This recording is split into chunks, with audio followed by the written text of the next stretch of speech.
Nag-alok ang Department of the Interior and Local Government o DILG ng pabuyang 10 milyong piso para sa sino man makapagbibigay ng impormasyon sa pinagtataguan sa ngayon ng puganting appointed Son of God na si Pastor Apollo Kibuloy. Sa isang pulong balitaan, sinabi ni Interior and Local Government Secretary Benjamin Abalos Jr. na mayroong tig 1 milyong pisong patong sa ulo sina Crescente Canada, Pauline Canada, Ingrid Canada, Sylvia Camane at Jackie Leroy, kapwa mga akusado at kapwa pugante ni Kibuloy.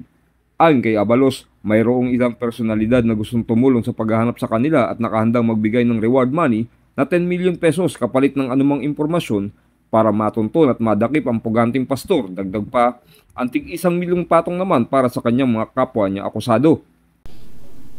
Gusto ko hong i-anunsyo sa mga nanonood at nakikinig na meron tayong mga kaibigan na gustong tumulong sa paghanap sa kanila at nag-o-offer ng reward ng 10 million pesos for any information leading to the arrest of Pastor Kibuloy and 1 million each for Crescente Canada, Pauline Canada, Ingrid Canada, Jacqueline Roy at Sylvia Semianes.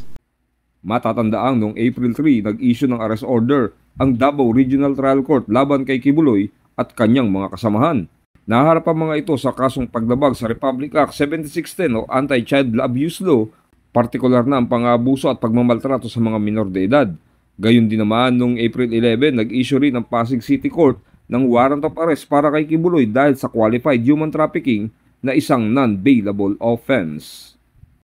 Ako, si Chris Lucas nag-uulat para sa DZRJ 810 AM ang Radyo Bandido TV.